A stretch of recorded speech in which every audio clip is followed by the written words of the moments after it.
Insya Allah kita jelaskan pada pertemuan yang akan datang. Kita sekarang masuk kepada hikmah yang ke-24 dari hikmahnya Imam Haddad rahimahullah ta'ala.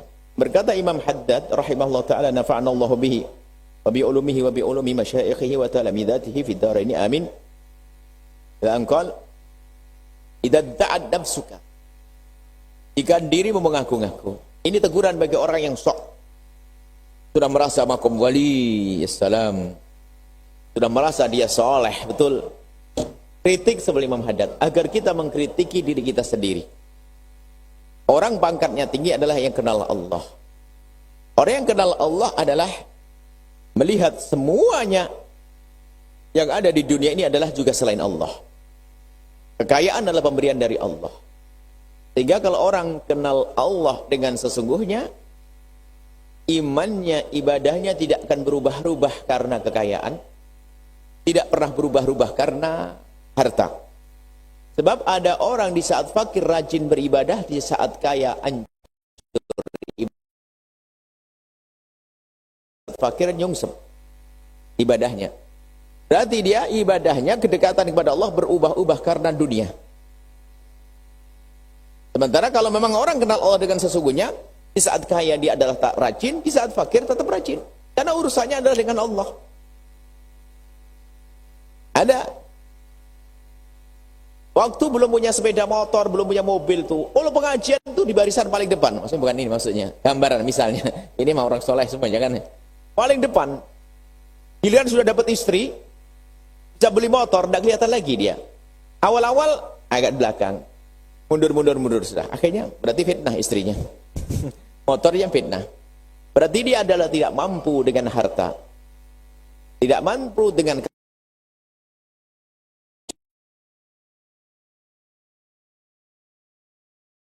mengenal Allah, membawa umat kepada Allah. Dia benar.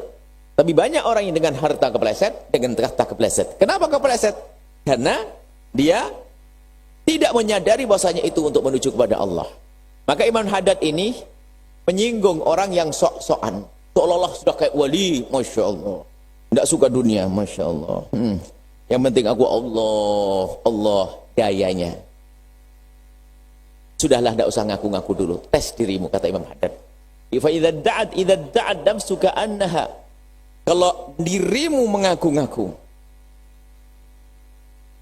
annaha la tufarriqu baina wujudi syai'i wa adamihi, kalau seandainya mengaku itu tidak mengaku langsung ngomong bagiku dunia ada tidak ada sama, tidak harus ngomong begitu. Yang sok merasa bahwa dirinya sudah ahlillah, ahli Allah, merasa dirinya kekasih Allah, yang punya banyak keramat itu merasa dirinya wali. Waalaikumsalam. Kan serem banget ngaku wali. Mau bangga lagi ngaku wali.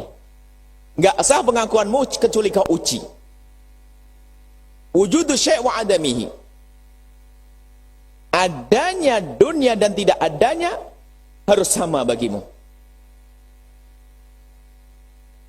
Harta itu ada tidak ada harus sama. Kalau sudah keadaanmu sama, baru pengakuanmu kalau engkau ahli Allah, orang yang kenal Allah, kekasih Allah, itu baru benar. Maka jika dirimu mengaku, maksudnya suruh koreksi. Kamu kayaknya merasa disanjung-sanjung orang soleh, kok kamu seneng ini kayak wali, masya Allah. Atau paling tidak Imam Haddad mengajari, kalau kamu ingin mengukur dirimu, ini bisa jadi ini, jika engkau ingin mengukur dirimu, kamu sudah sampai martabat tinggi, orang khusus atau belum, lihat ini. Jika engkau masih membedakan antara ada dan tidak ada, maka engkau belum menjadi kekasih Allah yang sesungguhnya. Tapi jika engkau sudah tidak membedakan antara ada dan tidak ada, maka itu baru kekasih Allah. Ada dan dunia tidak ada. Maksudnya apa? Ada dunia aku dekat pada Allah, tidak ada dunia juga tetap dekat pada Allah. Dan semua itu ada contohnya.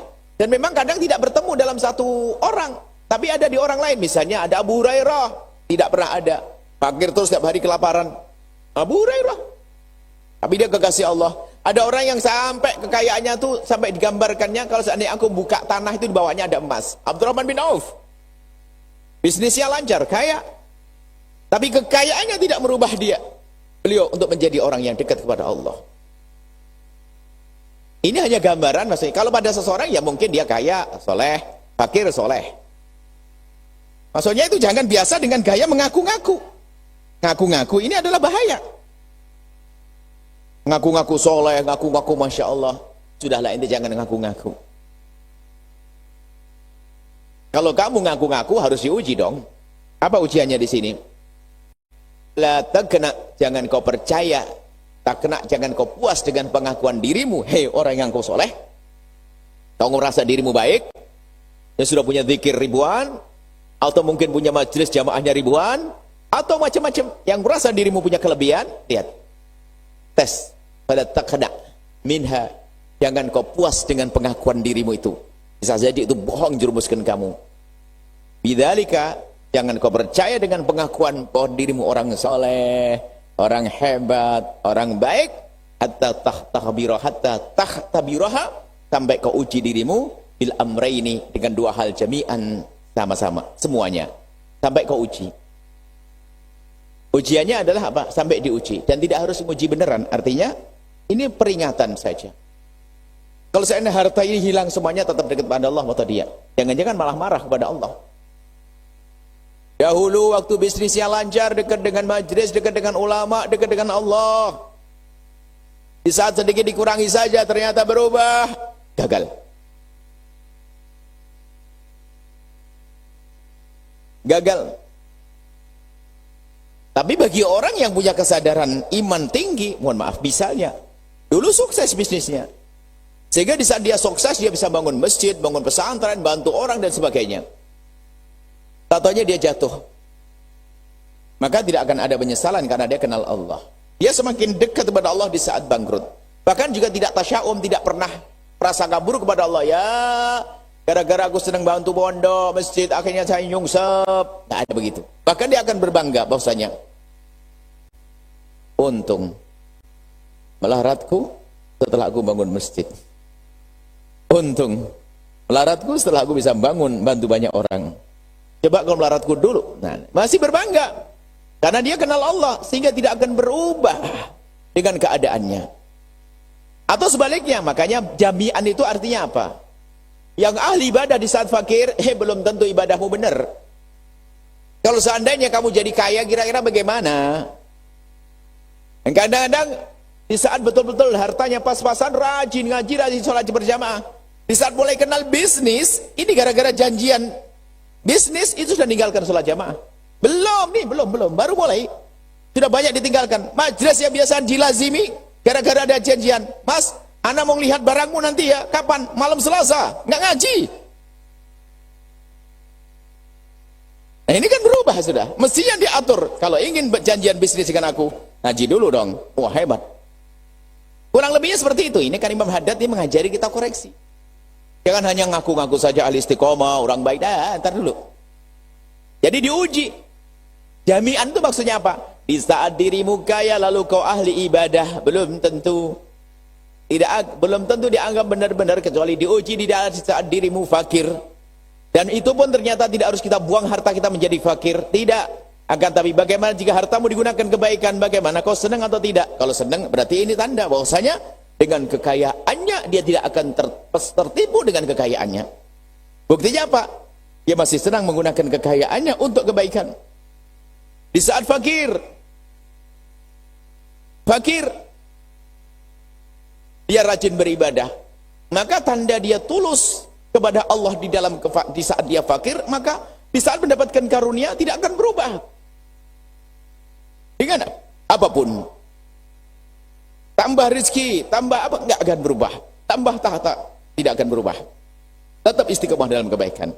Dan ini adalah Imam Haddad sebenarnya mencambuk atau sekaligus berikan petunjuk.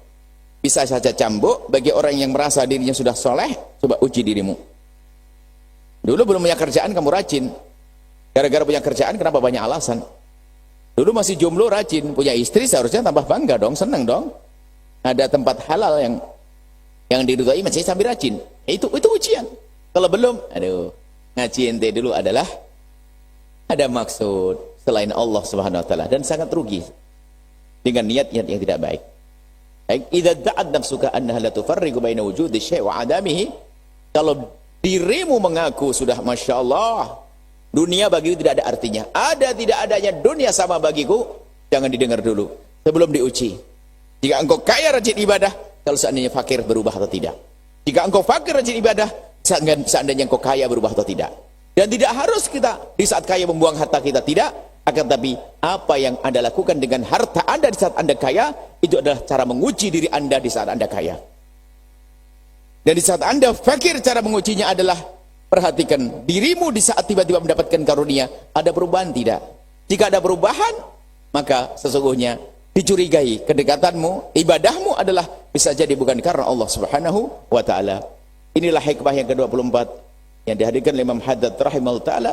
Semoga Allah menjadikan kita hamba yang benar-benar tulus dalam beribadah, benar-benar karena Allah, bukan karena di saat kaya lalu kita beribadah, di saat fakir kita bubar ibadah kita, atau sebaliknya. Akan tapi semoga kita tetap istiqomah dalam kebaikan, baik di saat Allah mencukupi kita atau tidak, dan semoga Allah senantiasa mencukupi kita.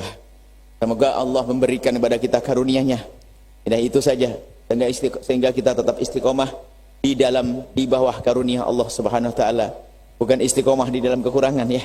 Kita minta yang baik dong, Rabbana. Kalau minta kepada Allah yang baik, jangan ya Allah, yang penting saya masuk surga biar pakai fakir dulu, enggak. Mintalah surga pakai kebaikan anda. Ada orang kalau minta kepada Allah pakai marah. Ya Allah, orang fakir pangkatnya tinggi, orang sakit-sakit pangkatnya tinggi. Saya pengen sakit-sakit, fakir lalu masuk surga. Itu salah minta.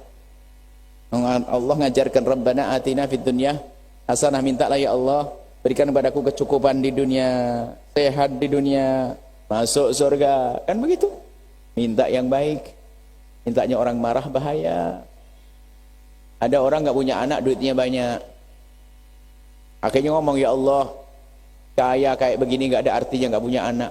Mending punya anak nggak punya harta, nggak apa-apa ya Allah. Betul, kasih anak melaurat, nyungsep juga. Ngomongnya marah kepada Allah. Kenapa ada ngomong begini, ya Allah, Kau telah memberikan padaku karunia kekayaan yang melimpah. Engkau maha kuasa dengan itu. Seperti Engkau maha kuasa memberiku harta, maka Engkau juga maha kuasa memberiku anak. Berikan padaku keturunan. Ngomong gitu. Jangan pakai marah kepada Allah. Ya Allah, jomblo lama ya Allah, sudahlah yang penting nikah. Perempuan jelek juga nggak apa-apa. Laki-laki jelek juga nggak apa-apa. Loh, tak taunya dikasih jelek, kurang ajar, suka mukul. Ya, karena mintanya salah. Tetap kalau minta kepada Allah, mintalah yang terbaik. Jika minta surga, jangan ya Allah, saya masuk surga di pempernya juga nggak apa-apa. Enggak, minta Firdaus. Surga terluas dan surga tertinggi. Kalau minta yang terbaik. Karena kita berurusan dengan zat yang maha kuasa dan maha kaya. Allahu a'lam bissawab.